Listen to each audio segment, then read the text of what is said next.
తెలంగాణలో ఒక సినిమా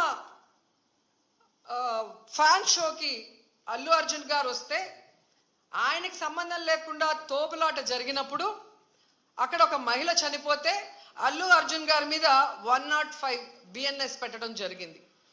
మరి అలాంటప్పుడు ఇక్కడ ప్రతి సంవత్సరం లక్షలాది మంది వస్తారని తెలిసి వాళ్ళకి సేఫ్టీ కల్పించి వాళ్ళకి అన్ని సౌకర్యాలు అందించి వాళ్ళకి టికెట్లు ఇవ్వడానికి క్యూలో ఏర్పాట్లు చేయాల్సిన బాధ్యత ఉన్న చంద్రబాబు నాయుడు గారి నుంచి టీటీడీ చైర్మన్ పాలక మండలి నుంచి కింద స్థాయి ఎస్పీ వరకు మరి అందరూ బాధ్యత వహించాలి కదా.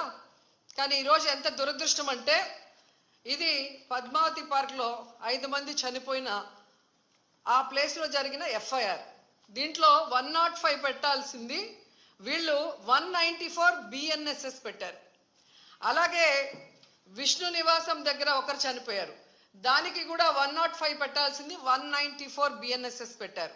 అంటే ఇది ప్రమాదవశాత్తు జరిగింది, ఏదో జారి పడిపోయి తొక్కిసలాట జరిగింది, దీంట్లో ఎవరు కూడా కావాలని చేయలేదు, మాకెవరికి దీంట్లో సంబంధం లేదు అని చేతులు కడుగేసే కార్యక్రమం చేస్తున్నారు.